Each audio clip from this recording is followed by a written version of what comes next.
Matemática estaríamos en clase número 8 y en esta clase, en nuestro caso, haríamos una revisión. Esta revisión estaríamos empezando la unidad número 2, que es álgebra lineal aplicada a administración y economía, que tiene tres grandes bloques. El primer bloque, matrices y operaciones con matrices. Básicamente es lo que vamos a estar tocando ahora, problemas de administración y economía donde intervienen las matrices, determinantes, reglas de Kramer, adjunta de una matriz. Recuerden que esto es una revisión. El detalle hay que encontrarlo en el módulo. Esta es una mirada macro como para ayudarles a entender lo que está allí. Esto está fundamentalmente centrado en el trabajo número 5, es el que estaríamos viendo ahora parte para este trabajo. Y nos queda un tercer bloque, que ese bloque es casi el más importante de esta unidad. No pierdan de vista porque a veces uno se queda mirando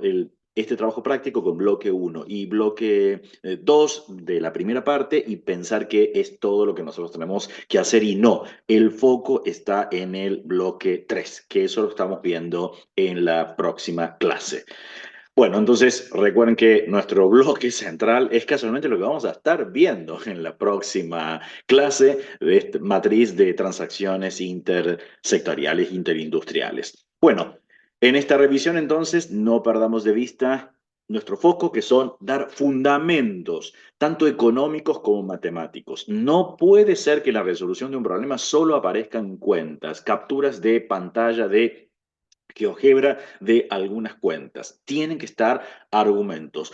¿Cómo me doy cuenta? Cuando yo estoy resolviendo determinados problemas, me tengo que preguntar, ¿he brindado, se ven aquí los argumentos económicos y matemáticos del problema? Si uno dice, no, no estoy viendo, son solamente cuentas lo que estoy viendo, entonces estoy fallando. Solo tengo un 20% del trabajo general. Cuidado en algunas cuestiones. Esto es un webinar, esto no sustituye el material de clase. Ustedes tienen un material de clase donde está pensado toda la cuestión teórica, con videos, con ejemplos. Acá vamos a ir rápido en esto que le vamos a llamar primera parte, que es el primer bloque de la unidad, el segundo bloque, los hacemos la distinción, porque la mirada es hacer una mirada macro, global, cosas que están de fondo allí en toda la unidad, no el detalle fino, a ver cómo hago esta cuentita, no, el hacer esta cuentita es una técnica y la técnica ustedes la pueden ver en el módulo analizándola tranquilamente cuando se enfrentan con el trabajo práctico. Acá quiero que se lleven la idea general, esto es así como hacer un tráiler de toda la unidad y un poco más rápido.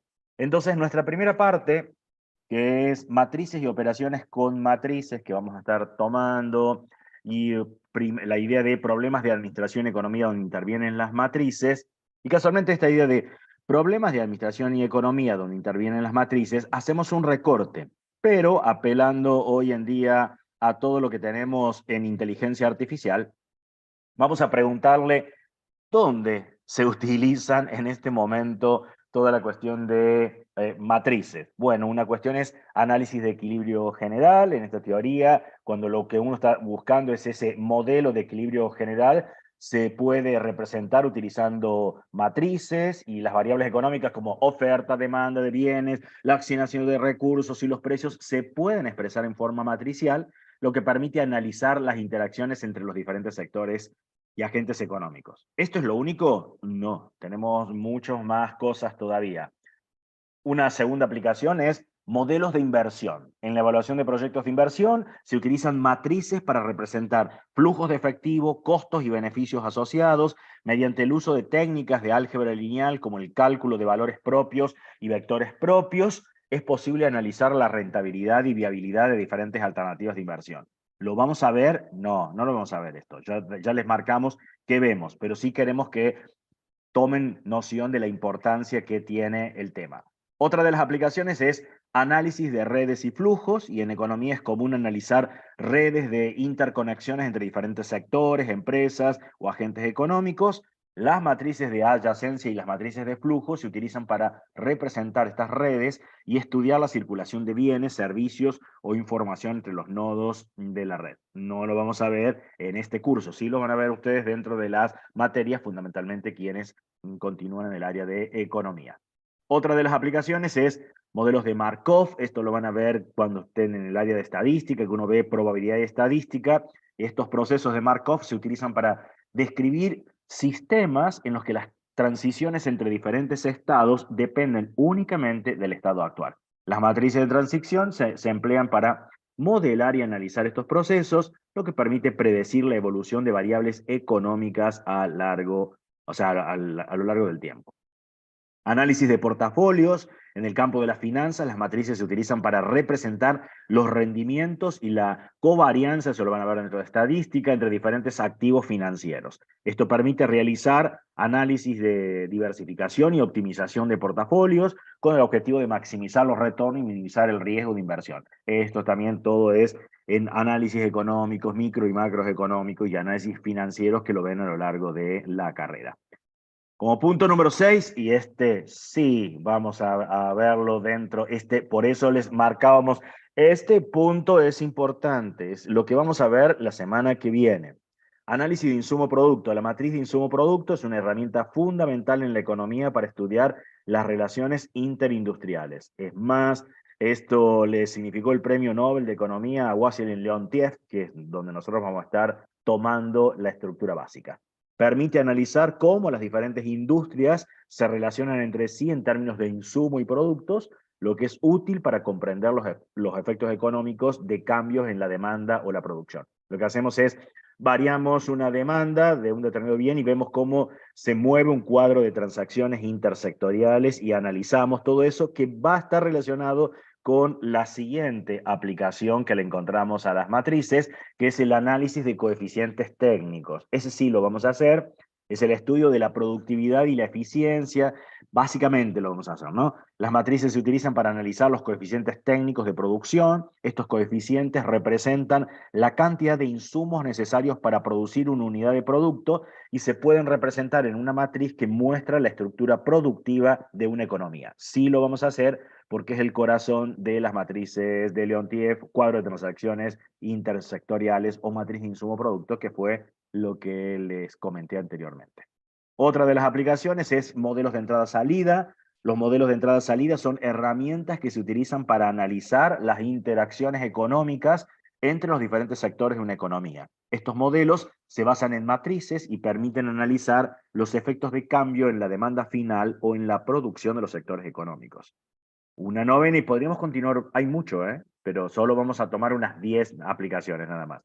Análisis de carteras de crédito. En el sector bancario y financiero, las matrices se utilizan para analizar la calidad crediticia y el riesgo de las carteras de préstamos. Mediante el uso de matrices de riesgo se pueden evaluar los impactos potenciales de incumplimientos y calcular indicadores de solvencia y liquidez. Lo ven más adelante en la carrera.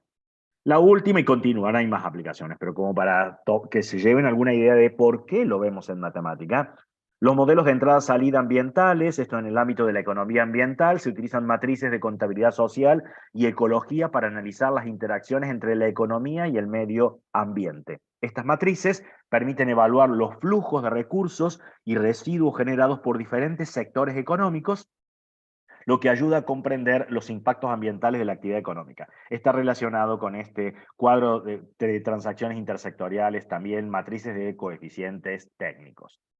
Entonces vamos con la idea, y entonces, ¿qué es una matriz? No es tan complicado ver una matriz y van a ver que es muy intuitivo todo lo que uno puede hacer. Una matriz no es nada más que un conjunto, desde el punto de vista matemático, de números ordenados en filas y en columnas. Esto que podríamos ver en una planilla de cálculo, por ejemplo. Y acá podríamos tener meses, por ejemplo, del año, de un determinado año, y vemos para el año 2000, 2001, y podríamos pensar que, ¿qué representan estos? Y podrían ser ventas de un determinado producto, cantidades de tractores, cantidades de un determinado modelo de automóvil, de algo en particular, o sea, en un contexto va a tener un significado.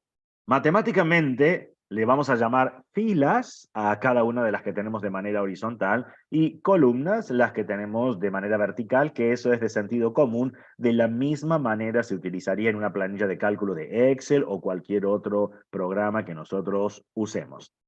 Las denotamos con letras mayúsculas en matemática y le colocamos algunos corchetes para colocar todos los números. Lo ponemos con todas esas rayitas. Y acá sí hay una forma matemática para identificar los elementos. ¿Cómo aludimos a un elemento particular? Porque en un contexto extra matemático aplicado a ustedes, uno podría decir, bueno, supongamos que esto se vendieron unidades de un determinado producto. Si uno dice, ¿cuántas unidades se vendieron en el año 2003 en el mes de mayo? Uno dice, bueno, 2003 en el mes de mayo, de alguna manera me está dando una coordenada. Me dice 23.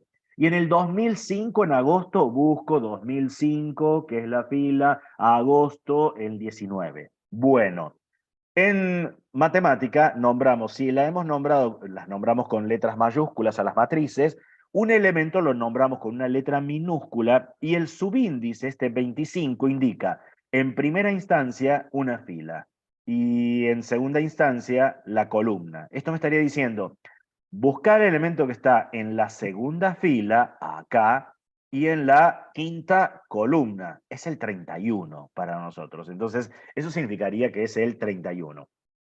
El orden es importante porque si buscamos cuál es el elemento de esta matriz, el 5,2, no tiene sentido decir 52, porque el elemento 52 no, en realidad es el elemento A sub 5,2, 5 es la fila 5 y la columna 2. Nombramos la fila primero, la columna después. Esto es como para ordenarnos en lenguaje para cuando ustedes miren, si es que ya vieron el material. Eso también aparece en otros lados, usamos las coordenadas, pero hay veces en las tarjetas, por ejemplo, de coordenadas que usamos en un banco, solo que allí, para evitarnos que tengan todas filas y columnas, bueno, es mucho más fácil colocarle a las filas el nombre de un número en este caso y a las columnas una letra, ¿no? Entonces uno dice, bueno, pero miren cómo está nombrado aquí. Esa precaución acá dice G3, me nombra primero la columna y luego me está nombrando la fila. No es el mismo orden que damos en matemática. En matemática nombramos primero la fila y luego indicamos cuál es la columna, ¿no? Entonces acá, en nuestro caso, desde el punto de vista matemático, el 23, que acá estaría ubicado el G3, que le llamamos, si la matriz la llamamos A por ser la primera, diríamos, es el elemento que está ubicado, es el elemento A minúscula, es un elemento. A sub 37, que es la tercera fila con la séptima columna. Mientras que el 20 para nosotros sería un elemento que está ubicado en la primera fila y en la novena columna. Acá la única precaución que no se parece a lo que vemos en nuestro entorno cotidiano. ¿Dónde vamos a usar nosotros esto hacia la próxima semana? En las matrices de insumo-producto, cuadro de transacciones intersectoriales, matrices de Leontief. En realidad, como les mencionaba antes, le significó a Wassily Leontief Premio Nobel de Economía. Acá está muy simplificado, un cuadro de transacciones intersectoriales, de acá vamos a sacar coeficientes técnicos, cuánto le venden y cuánto le compran, distintos sectores que tiene una industria, demandas que tiene ese sector, y bueno, vemos todo este cuadro que lo vamos a analizar hacia la semana que viene, y lo que ocurre es, ¿qué pasaría si se cambia la demanda que nosotros estamos teniendo hacia el final? Y cómo se puede reestructurar todo un cuadro de transacciones interindustriales. Esto es importante para nosotros y es el foco. Es importante, y acá está el alerta, por eso estos webinar, porque uno va a encontrar el trabajo práctico número 6, los primeros ejercicios son muy rutinarios.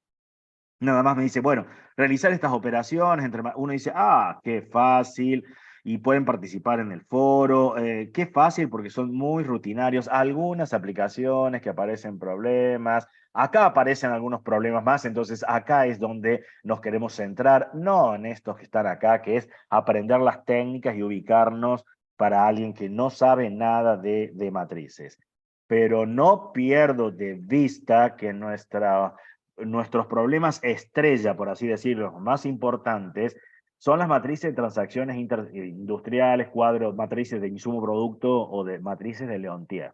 que es lo que vemos la semana que viene. Aparecen desde el problema número 26 en adelante. Ese es el foco. No perder de vista, porque si no, hay veces uno no tiene tiempo y me quedo pensando que me van a enseñar la parte mecánica, técnica. No, es interpretar en problemas en los contextos económicos, ¿no? Vamos entonces con operaciones. Suma, resta, son muy intuitivas, porque si uno dice, ¿qué son las matrices? Conjuntos ordenados de filas y de columnas, de números, los quiero mirar en ciencias económicas, me van a representar algo en particular. No tiene sentido sumar matrices que no tengan el mismo tamaño. ¿Qué sería el mismo tamaño? Que no tengan la misma cantidad de filas ni la misma cantidad de columnas, o que pertenezcan a cosas que no tienen nada que ver. Por ejemplo, esto podría ser una matriz donde estamos viendo julio del año 2020, se venden determinados productos, la matriz podría ser enorme, ¿no? Aquí estamos poniendo algunos: suavizante, cloro, desinfectante, desengrasante, bolsa de basura, papel descartable, y cuánto se vendió en pesos en la sucursal norte, sucursal centro, sucursal sur. No tendría sentido tomar otra matriz de distinto tamaño. No podríamos operar. Operar significa que pueda sumar, restar, hacer algo con ella, que no represente lo mismo. Pero sí podríamos tener, por ejemplo, otra matriz que me hable de los mismos productos, las ventas en las mismas sucursales durante el mes de julio y el mes de agosto. Y uno dice, ¿las puedo sumar? Sí, y hasta no necesito tener una teoría de por medio. ¿Y cómo se suman? Y no tiene sentido de acá decir tanto bollo para pensar cómo las sumo. De sentido común. Estaré sumando el primer elemento que tiene esta matriz, el 744,60, con el 1120,33. Y podré entender y tendré una nueva matriz que diré, bueno, esas serán las ventas de suavizante durante el bimestre julio-agosto, por ejemplo. Y así seguiríamos con todo el resto, ¿no? Vamos a mirar acá el final. Este serían, ¿qué significa para nosotros el 22.309,37? Bueno, es las ventas totales de todos estos tipos de productos en la sucursal sur. ¿Con quién lo tendría que sumar? Y lo mismo, con las ventas totales que tiene la sucursal sur. Y entonces cuando suma esto, 22.309,37 con el 21.274,51, uno podrá decir, son las ventas totales que nosotros tenemos en el bimestre julio-agosto del 2020. Con el mismo criterio, también lo que podríamos hacer es restarlas, por ejemplo. Y lo pongo al revés acá, decir agosto con julio, pensando que tenemos la intención de que mejoraron las ventas o no mejoraron las ventas. Esta intención que uno tiene desde el punto de vista económico. Voy a restar agosto contra julio para saber qué tanto más vendí en caso de dinero. Lo que pasa es que, bueno, acá uno tendría que hacer ajustes en términos, en estos momentos, acá es agosto y julio del 2020, pero lo hiciéramos para el 2023, uno tendría que tener factores de ajustes como la inflación, pero podría haber sido productos, cantidades de un producto. Y lo que uno, en esta resta, uno diría, ¿y qué me aportaría? Y me aportaría si estuve vendiendo más de ese producto o menos de ese producto durante agosto. Hacemos la resta y acá queda en una planilla de cálculo. Uno puede estar viendo rápidamente que los colores en negro que estamos dejando acá es que en el mes de agosto, dependiendo de las sucursales, se vendió más que el mes de julio, pensando o dando como criterio que no tuvimos una inflación importante, porque estamos hablando de dinero. Mientras que los valores que están en rojo, estamos pensando que se vendió en términos de dinero total, se vendió una menor cantidad, lo cual es lógico. Miremos, sucursal sur suavizante. Mes de agosto, 820,12. Y suavizante, en julio del 2020, la sucursal sur, 907,16. Y se vendió más en julio. Cuando haga la resta, en realidad, ¿cuánto más se vendió? 87,04. Por eso me queda negativo. Y estas son las interpretaciones que nosotros queremos que vayamos a hacer. Vimos cómo sería globalmente suma. Recuerden que no es que uno pueda decir, qué rápido me está explicando todas las operaciones. Este es el webinar. No es que te estamos explicando cómo hacerlo. Te estamos dando la mirada global de lo que encontrás en la unidad, la importancia que tienen, dónde poner el foco de estudio, porque tenemos solo 2 clases de menos de 1 hora para contarte todo lo que aparece en la unidad, cosa que cuando mires en la unidad tenés más videos para ver, material, enlaces a otros libros si querés profundizar, y también la invitación a que si quieren pueden ver videos en la red, trabajar con inteligencia artificial y preguntar más cosas y aprender. Vimos suma, resta, y ahora diríamos, ¿y multiplicación cómo lo podríamos hacer? Y acá tenemos diferentes cuestiones. Puedo multiplicar a una matriz por un número. ¿Cómo cuál número, por ejemplo? Podríamos multiplicar a toda esa matriz por 1.21. Y ahora tendríamos que analizar qué es o qué significa multiplicar por 1.21. Bueno, ¿y cómo lo haría? Y a cada elemento que está aquí, a cada elemento de esta matriz, a cada uno de estos valores, lo multiplico por 1.21. Si lo miro, uno dice, en la teoría económica, ¿cuándo multiplicamos por 1.21? Para cargarlo con el IVA, pensando que el artículo tiene 21%, porque algunos se cargan con el 27% de IVA. Pero podríamos cargarlo también con otro tipo de impuesto, con otra tasa, con ganancia. Yo esto le quiero ganar, esto es neto y le quiero ganar 30%, entonces será 1.30. Y es muy intuitiva también la multiplicación de matrices. Por esto lo hacemos rápido, porque uno diría, ¿y cómo multiplico entonces una matriz por un número? Y a cada una de estas entradas, que le llamamos desde el punto de vista matemático, habría que multiplicarla por el 1.21. O sea, ¿cómo salió aquí el 900,97? Y haber multiplicado el 744,60 por el 1.21. O sea, lo hemos cargado con el 21%, que si lo vemos en términos del IVA, sería, lo cargamos con IVA. Al 162,56 lo multiplico por el 1.21, 196,70.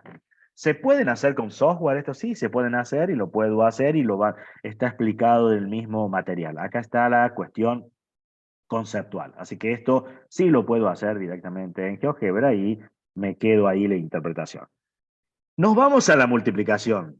La multiplicación de matrices rompe la lógica que nosotros pensaríamos.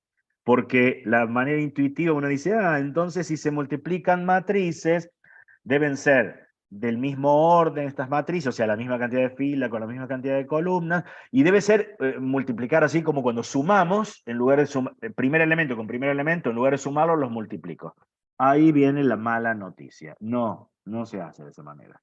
Y hay que prestar atención cuando el producto es conformable. Miremos acá, por ejemplo, que este producto que sí va a ser conformable, esta matriz recuerden nombrar siempre filas primero. Es una matriz de 3 filas por 2 columnas. Y la segunda matriz tiene 2 filas por 3 columnas. Para que el producto sea conformable, conformable significa que se puedan multiplicar, la cantidad de columnas de la primera matriz debe coincidir con la cantidad de filas de la segunda matriz. La técnica, vamos a tener muchas cuestiones de técnicas de cómo lo podemos hacer. Miremos acá primero en dibujitos. Esta es la primera matriz. Tiene 3 filas por 2 columnas. La tengo que multiplicar por la segunda matriz que tiene 2 filas por 3 columnas. Podría haber sido 2 filas por 5 columnas, por 4.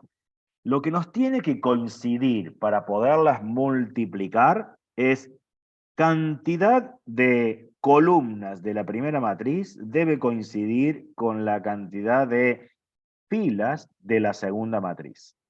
Y el resultado nos queda una nueva matriz que tiene tantas filas como la primera, tantas columnas como la segunda. No tiene que coincidir las filas de la primera con las columnas de la segunda. Lo que tiene que coincidir es columnas de la primera con filas de la segunda. Si lo vemos en términos de técnica, sería así. Nos va a quedar una matriz que va a ser de orden 3 por 3. ¿Cómo encontramos cada uno de estos elementos que están aquí? No es tan complicado. Miremos acá, el que está aquí es multiplicar los elementos de esa fila por los elementos de esta columna. En nuestro caso sería el 3, 4, el 1, 2 que está en la primera fila multiplicado por el 2, 4. Ahí sí va a ser usando un poco sentido común. ¿Cómo se podrán multiplicar? Porque acá tengo 1, 2 con el 2, 4. Bueno, el 1 con el 2 y el 2 con el 4. Se va a sumar y el resultado va a ir acá. Ya lo hacemos con número ahora.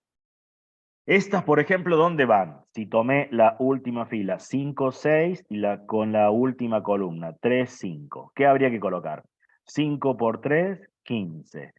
6 por 5, 30, más 15, ahí iría el resultado. Por eso les hablamos de técnica, de cómo disponerlas a las matrices para encontrar cuál es el resultado final. En nuestro caso sería así. Tenemos los números y entonces ahora empezamos.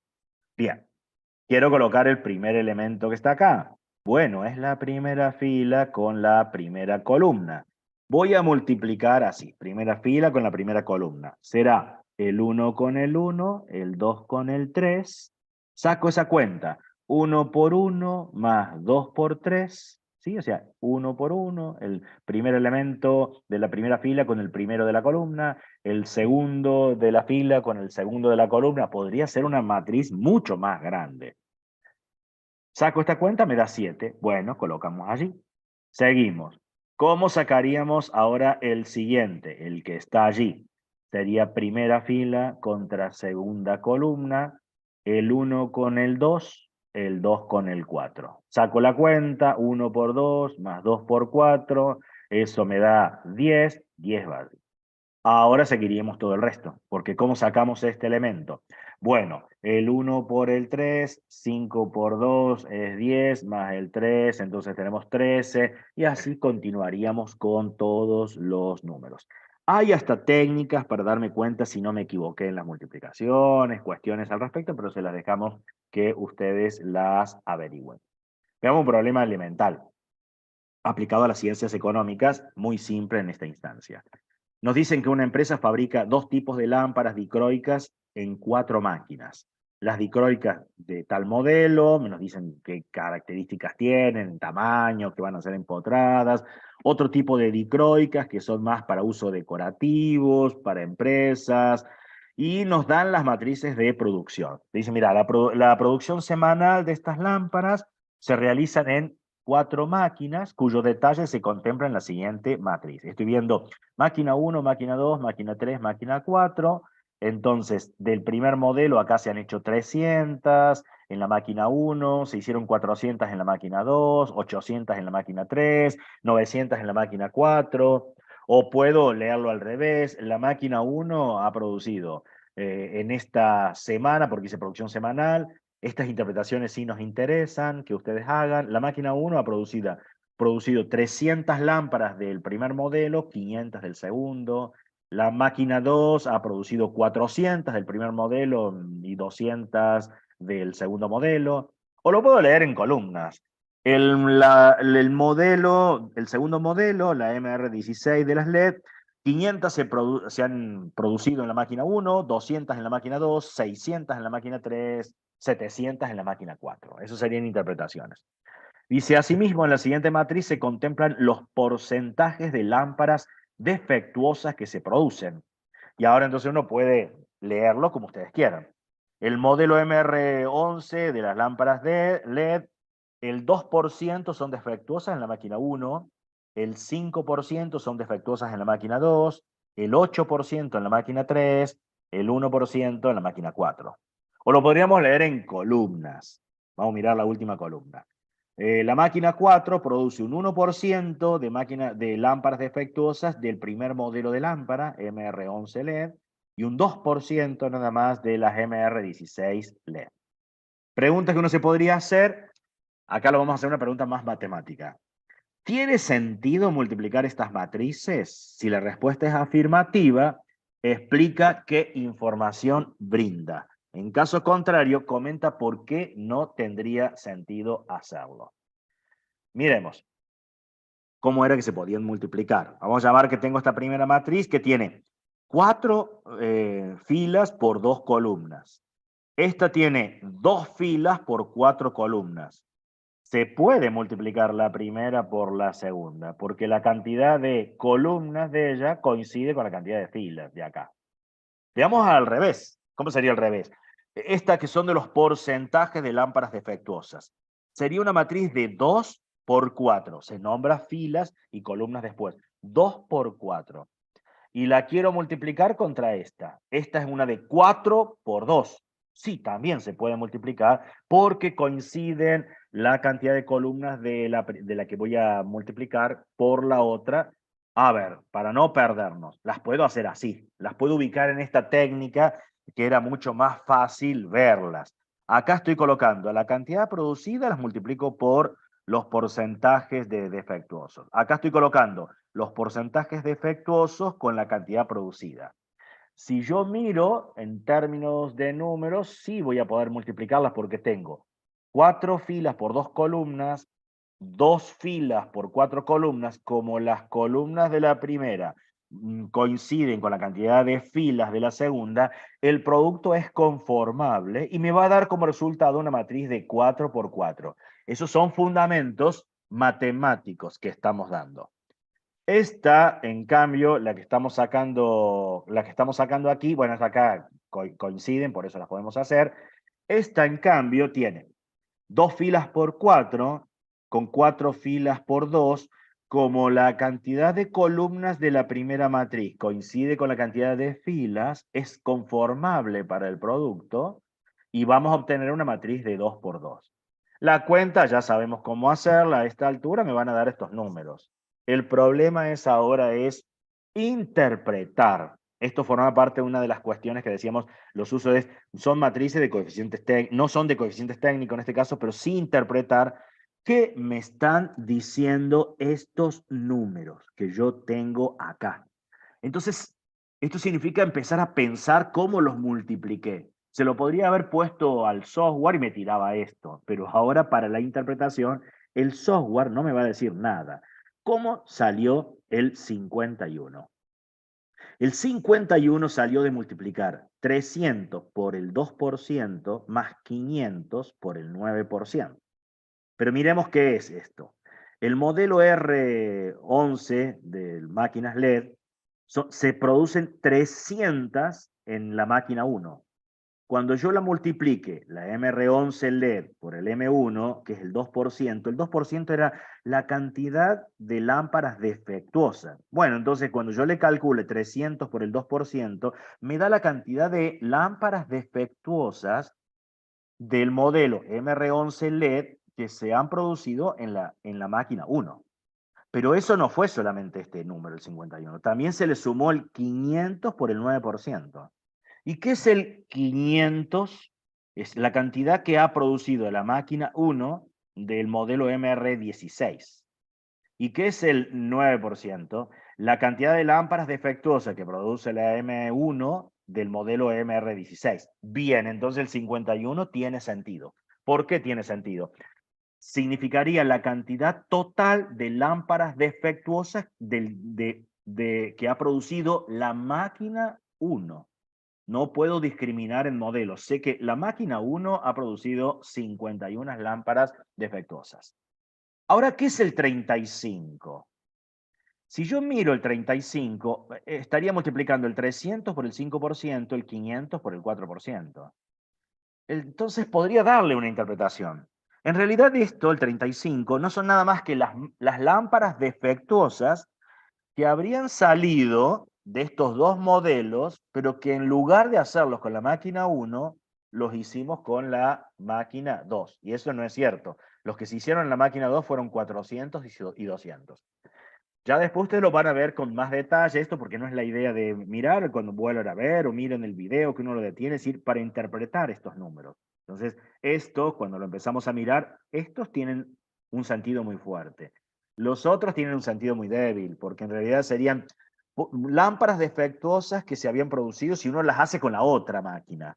Mientras que el 51, el 28, el 82 y el 23 me significan lámparas que efectivamente salieron defectuosas de la máquina 1, de la máquina 2, de la máquina 3 y la máquina 4. Y es más, si sumo toda esa diagonal, como le llamamos en una matriz, me da el total de lámparas defectuosas.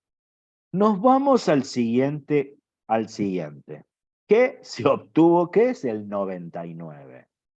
Empezamos a mirar cómo se obtiene el 99. Multiplicar toda esta fila, que son porcentajes, multiplicado por toda esta columna, que en realidad son lámparas del modelo MR11 producido por cada una de las máquinas. A ver, si yo multiplico el 2% de la máquina 1 por 300, que es lo que produce la máquina 1, me da cuántas lámparas defectuosas hay de ese modelo. El 5% de la máquina 2 multiplicada por las 400 que produzco de ese mismo modelo, la máquina 2, me da el total. Ah, bien, entonces el 99 tiene un significado. Es el total de lámparas defectuosas que se han producido del modelo MR11. Con el mismo criterio, entonces, el 85 también tiene y los otros no tienen mucho valor. ¿Por qué no tendrían mucho valor? Miremos. Sería 500 que se producen de este modelo contra el 2% de las lámparas defectuosas que se producen del otro modelo. No tiene mucho sentido empezar a sacar esta cuenta, esta especulación. Entonces uno dice, la verdad que estos otros números no tienen sentido. Esas son todas las cuestiones, interpretaciones económicas que van en cuando uno resuelve un problema. Y miren que hay mucho para explicar y significa que uno entendió básicamente cómo hacer estas cuentas. Final de la primera parte. Y ahora nos vamos los minutos que nos quedan, la segunda parte. La segunda parte de la unidad número 3. Determinantes, reglas de Kramer, adjunto de una matriz, fórmula para la inversa de una matriz. No nos vamos a meter en todos de ellos. De paso, revisamos otra vez con inteligencia artificial dónde se usan los determinantes, como para empezar a tener así un detalle general. Bueno, en el cálculo de áreas y volúmenes, uno dice, pero eso es geometría, eso. No, en la economía espacial y regional, el cálculo de áreas y volúmenes es esencial para analizar el tamaño y la distribución de distintas regiones económicas. Los determinantes se utilizan para calcular el área o el volumen de un polígono o un sólido, lo que proporciona información relevante para el estudio de la geografía económica y el análisis de políticas regionales. También lo podríamos ver para hacer un análisis de equilibrio general. En la teoría del equilibrio general, los determinantes se emplean para determinar la existencia y estabilidad de equilibrios en los modelos económicos. Eso va a depender del número que me vaya a dar. El uso del determinante en la resolución de sistemas de ecuaciones lineales, ese sí lo vamos a ver nosotros, permite estudiar las interacciones entre los diferentes sectores de una economía y analizar cómo se alcanzan los equilibrios en función de las variables económicas. En nuestro caso, nos vamos a quedar en el uso de los sistemas de ecuaciones lineales para nosotros. Otra de las aplicaciones es evaluación de la solvencia y estabilidad financiera. En el análisis financiero, los determinantes se utilizan para evaluar la solvencia y la estabilidad de las empresas y las instituciones financieras, mediante el cálculo de determinantes de matrices financieras, como las matrices de riesgo o las matrices de coeficientes financieros, se pueden identificar situaciones de riesgo y evaluar la capacidad de pago y la salud financiera de una entidad. Básicamente es de acuerdo a valores que me tienen que estar dando cuando calculamos los determinantes de una determinada matriz financiera. Una cuarta aplicación, análisis de redes y flujos económicos. En el estudio de las redes económicas, como las redes de suministro, distribución o transporte, los determinantes son útiles para analizar la estructura y la eficiencia de estas redes. Los determinantes permiten identificar cuellos de botella, evaluar la capacidad de transporte o flujo de recursos y optimizar el diseño y la gestión de redes económicas. Última de las aplicaciones, porque podríamos seguir, estimación de modelos econométricos. En la econometría, los determinantes se utilizan para estimar y analizar modelos econométricos, y los determinantes son fundamentales en la construcción de matrices como la matriz de covarianza, esto lo van a ver en estadística, o la matriz de varianza-covarianza, que son utilizadas en la estimación de parámetros y en el análisis de la relación entre variables. Bien, dado este panorama, ahora decimos, bien, entonces, ¿qué es un determinante? Vemos una definición muy elemental. Un determinante es un número real que le asignamos a una matriz cuadrada. Entonces, precaución, solamente se lo podemos asignar a matrices cuadradas. O sea, si yo tengo una matriz de 2 filas por 3 columnas, no es una matriz cuadrada. La matriz cuadrada es aquella que tiene la misma cantidad de filas con la cantidad de columnas. O sea, coinciden el número de filas con el número de columnas.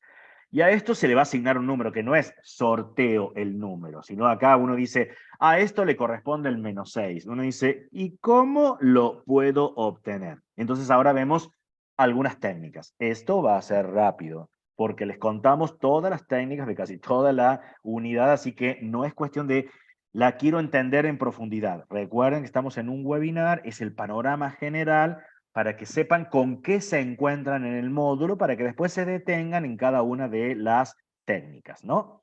Entonces, precaución al respecto. Miremos entonces, primero es una mirada así en el horizonte nuestro, que es nuestra unidad siguiente. ¿Dónde va a tener protagonismo el uso de los determinantes? En la unidad número 4, cuando resolvamos sistemas de ecuaciones. Por ejemplo, un problema, disponemos de unos $20.000 y lo invertimos en dos tipos de bonos. Uno de ellos, que ofrece más seguridad, tiene un rendimiento del 3% anual, mientras que el otro, con mayor riesgo de inversión, brinda un rendimiento del 5%. ¿Cuánto se invirtió en cada bono si los intereses ganados en el año resultaron de unos $700? Bueno, uno podría definir cuál es la variable, cantidad de dinero en dólares invertido, por ejemplo, con X, la cantidad de dólares invertidos al que daba un rendimiento del 3%, con Y o con Y, la cantidad de dinero invertido en el que daba el 5%.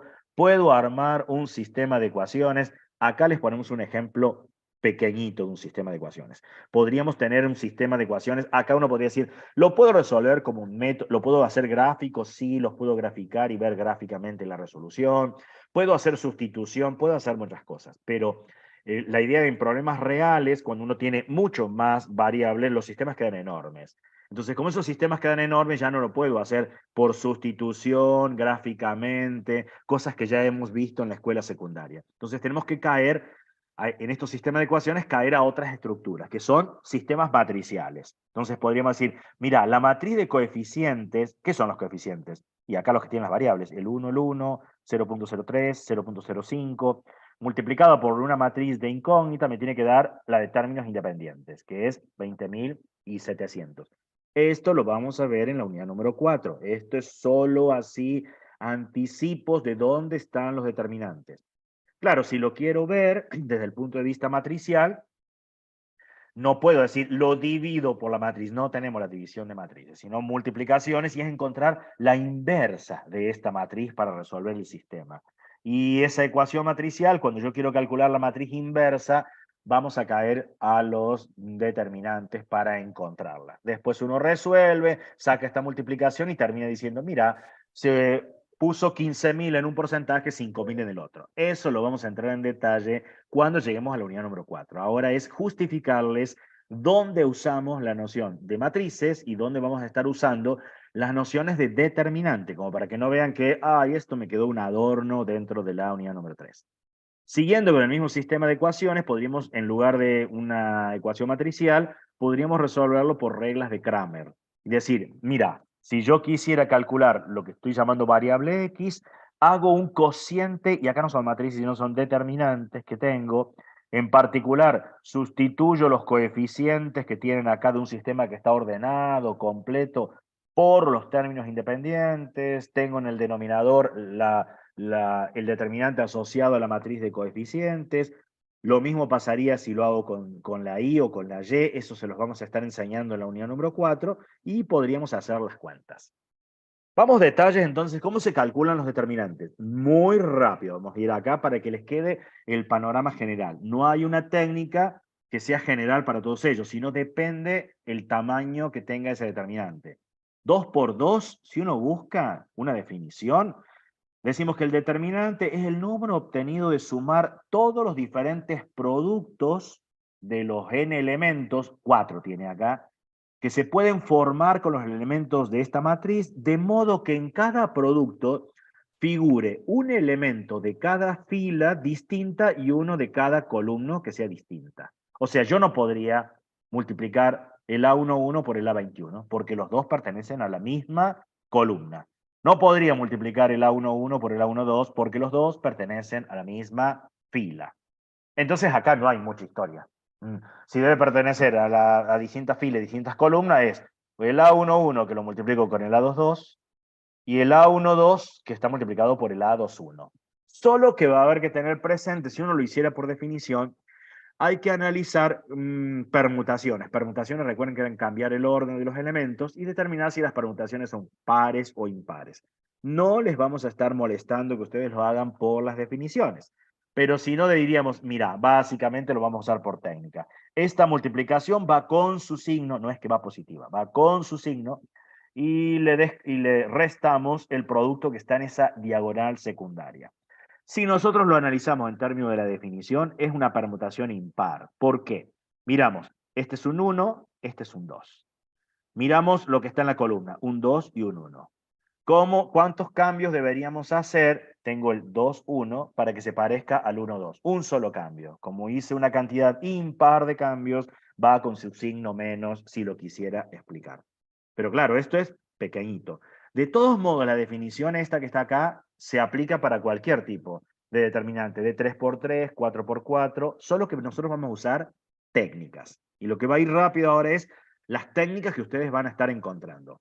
¿Las tengo que saber todas? Sí. No es que la que a mí me gustó me quedo, porque son cuestiones matemáticas que las tengo que estar aprendiendo. Eso lo aclaramos porque si no después uno dice, no, yo quiero esta porque es la más fácil. Podés usar la que es más fácil, pero en algún momento te vamos a pedir que compares una técnica con la otra y eso quiere decir que las sabes usar. Y si uso el software no me oscurece la técnica que está de fondo. Solo me tiene un resultado. Me dice, esto da 15 y no sé una técnica en particular.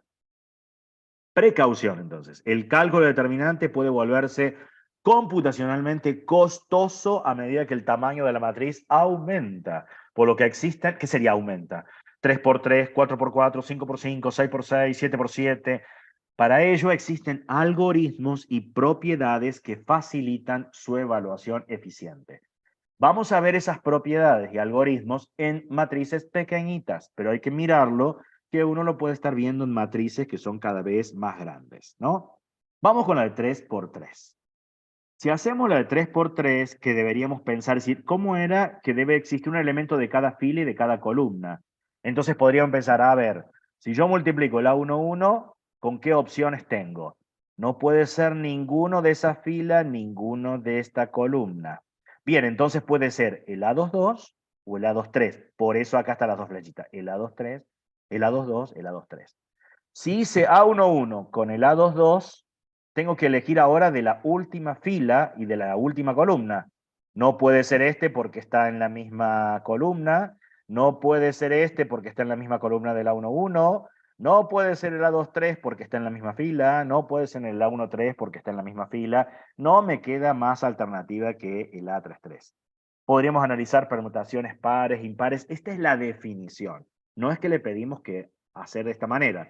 Así tendríamos con el A1, 2, estamos eligiendo garantizar todos los que vamos a tener y entonces aparecen 6 productos de 3 elementos de manera diferente. Habría que analizar las permutaciones de las columnas para que se parezcan a las filas, si son permutaciones pares, o sea, una cantidad par de cambios que tengo que hacer, o una cantidad impar para colocarlas restando. Y si no, uno dice, ¿hay técnicas? Sí. ¿Y acá las podemos usar? Sí. Pero tenemos que saber a qué le llamamos la técnica. ¿Cuál sería? Regla de Sarrus. ¿Cuál sería en el de 3×3? Porque no es generalizable el de 4×4 ni órdenes mayores. ¿Cuál sería la regla de Sarrus? Agregamos las dos primeras filas de un determinante que es 3×3. ¿Para qué? Porque ahora usamos esta regla mnemotécnica. Todos esos elementos van con su signo. No es que es positivo, van con su signo. Luego multiplicas estos 3, van con su signo.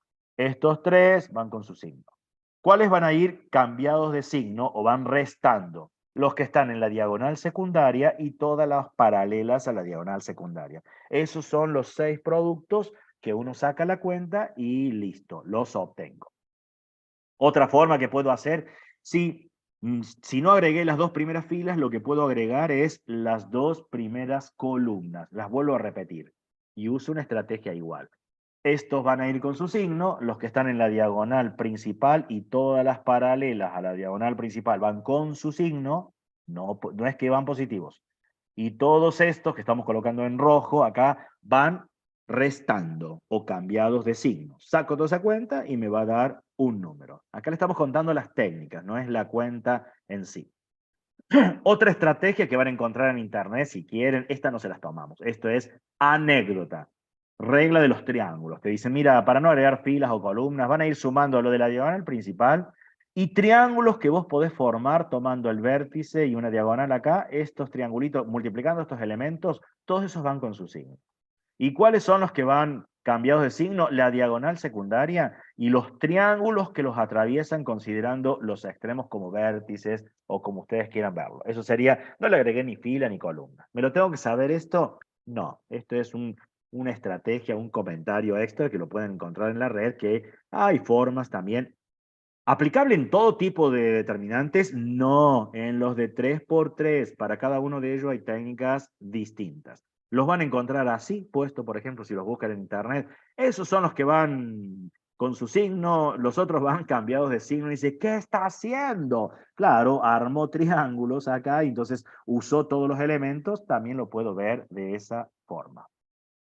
Vemos otra, regla de Laplace. ¿Esta la tengo que saber? Sí. Esta es una que la tiene dentro del módulo, la tengo que saber. ¿Qué es lo que voy a hacer?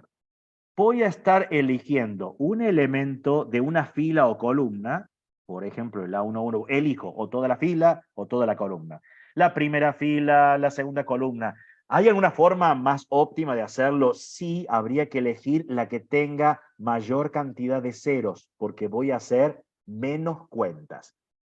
Pero puedo elegir cualquier, sí, podría elegir la primera fila. ¿Cómo hago? Mira, vas a elegir la primera fila y vas a multiplicar por -1 y le colocas en el exponente la suma de los subíndices que tiene el elemento.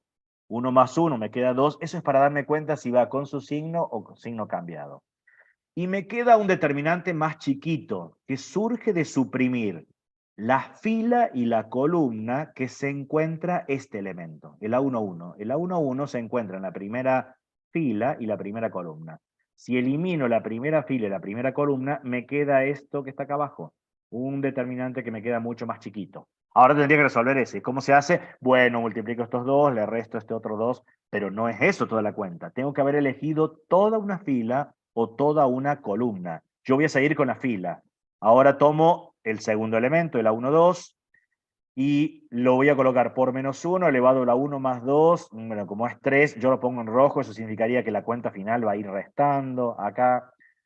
¿Qué hago de nuevo? Quito el A12, está en la primera fila, segunda columna. Suprimo primera fila, suprimo segunda columna, me quedan estos elementos. A21, A31, acá están. El A23, A33, acá están. Me queda un determinante más pequeño. Esto es donde es útil esta regla. Si tengo un determinante más grande, 4x4, por ejemplo, porque lo puedo reducir a determinantes más chicos, de 3x3. Acá uno de 3x3 lo estamos reduciendo a uno de 2x2. No termina así, habría que hacer lo mismo con el último elemento, que no se los explico porque tienen la misma lógica. Sacamos estas cuentas, nos queden limpios, habría que sacar ahora la cuenta de cada uno de esos determinantes cuando lo ponemos en un ejemplo concreto, ¿no?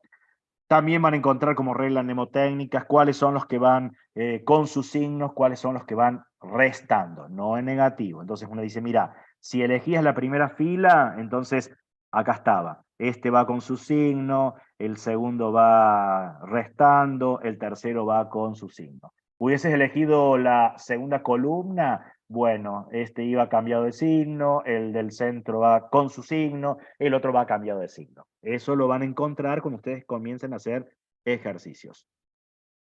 Cofactores.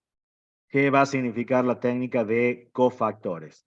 Elijo uno de ellos y entonces empiezo a mirarlo ahora con esta lógica de pensar lo que teníamos al anterior, pero ahora lo llevo a un determinante más grande. Elijo, mira, vamos a colocar el 4, que está en este caso, uno diría, el 4, que va con su signo, va a ir multiplicando a este determinante. Suprimí fila, suprimí columna, resuelvo ese determinante, me da 1956. Elijo ahora otro, voy a elegir la primera fila. Es lo que veníamos haciendo antes, pero lo hacemos ahora con uno que es más gordito, 4x4. ¿Por qué -12? Y tendría que ver cuál es el subíndice que tiene este. Primera fila, segunda columna, 1 y 2, me queda 3. Menos 1 elevado al cubo me va a quedar menos, por eso este me quedó menos 12. Suprimo la fila, suprimo la columna, me quedan estos números acá. Tendríamos que calcular este determinante, sacamos la cuenta de allí, me da ese número. Seguimos con el mismo criterio, sería ese otro cofactor, con ese mismo criterio sería el otro, y ahora es cuestión de hacer toda esa suma. Y uno dice, bueno, mira, ese determinante da 5.300. Lo van a ver en el práctico. Recuerden que no es que les estamos explicando cómo se hace, sino que se queden con la imagen general de qué es lo que está y contarle estas cosas. ¿Lo tengo que ver esto? Sí, porque a veces uno dice, ay, qué difícil. No, me quedo con la regla de Sarrus. No, sí lo tengo que ver porque son conocimientos matemáticos que van a poner en juego cuando fundamentes y le pidamos, móstrate 3 estrategias para un cálculo de un determinante, por ejemplo. Y uno dice, no tengo ninguna. Vamos con otro que es regla de Chio o de Kio. En este caso hacemos esto. Elegimos una fila o una columna y lo que hacemos es dividimos. Yo quiero que este primer elemento, el 4 acá, sea un 1. Para eso es divido a toda la fila, o si hubiese elegido la columna, a toda la columna, por 4, para que me quede un 1. Pero eso no es gratuito. Si yo dividí todo por 4, lo tengo que multiplicar por 4 al determinante para que me quede compensado, porque si no, dividí solo gratuitamente. ¿Qué voy a hacer a continuación? Usando esta fila, que me quedó un 1, voy a convertir en ceros el menos 8, el 6 y el menos 10. ¿Cómo que los convierto en cero? Voy a hacer combinaciones lineales. ¿Cómo podría hacer, usando toda esa fila, cómo puedo hacer una combinación para que el menos 8 se haga un 0? Puedo multiplicar a toda la fila, la primera, esta, por 8, y se la sumo a la segunda. Cuando haga eso me aparece un 0. ¿Cómo voy a eliminar este 6? Voy a multiplicar por menos 6 a toda esa primera fila y se lo sumo a la tercera fila. ¿Por qué hicimos esto, dividir por 4 y multiplicar por 4? Porque es más cómodo hacer cuentas, porque imagínate acá tenemos un 4 y un 6. Es más difícil decir, ¿por cuánto multiplicas a la primera fila? De tal forma que cuando se lo sume a la tercera, en lugar de un 6, aparezca un 0. Y es más difícil darme cuenta, tengo que multiplicar por un fraccionario en particular, que sería el 6 cuartos, entonces 2 tercios, y dice, uy, ¿pero para qué? Para eso hacíamos esta cuenta. Si lo hacemos, entonces precaución en este sentido, vamos a anular los elementos de la primera columna. Si hacemos esa cuenta, nos queda acá. El primer 0 no es nada más que la fila 1 multiplicada por 8, se lo sumo a la fila 2. Ahora quiero hacer 0 acá usando siempre la misma fila. ¿Qué hago? La fila 1 la multiplico por menos 6 y se la sumo a la tercera. ¿Por qué por menos 6? Quiero que acá se haga un 0.